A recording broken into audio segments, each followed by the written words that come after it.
Hi, welcome to this week's 1 Minute Wednesday, and this week I just wanted to go through a few fairly new features of Microsoft Teams with you that you might find useful.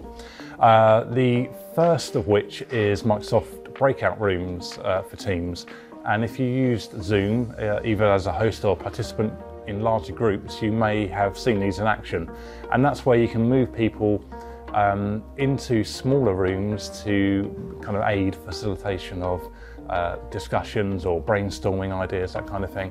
And you can move people to rooms either automatically or assign people to specific rooms. And then you can move your participants between rooms and the main room to keep the meeting flowing and kind of break out into those smaller groups when needed. Next is background noise suppression, particularly useful when you're working from home, I'm guessing.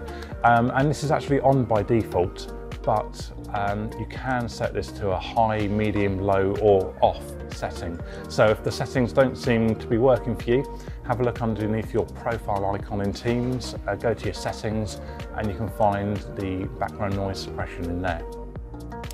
The next one is Do Not Disturb. Now this is nothing particularly new in Teams, you always had Do Not Disturb, but now you can add an end time to the Do Not Disturb period.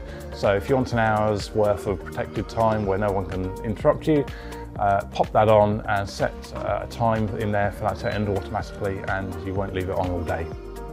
And lastly, again, while not particularly new, we always get asked about how can I keep my messages private, because by default you would have noticed already that you get a pop-up when you get a new message in Teams, and that may not be suitable for some people if they're in a shared office environment or people can see the screens that you're working on, and you can turn those preview notifications off. Again, under your profile icon in Teams, just go to the settings and you can set those to not display.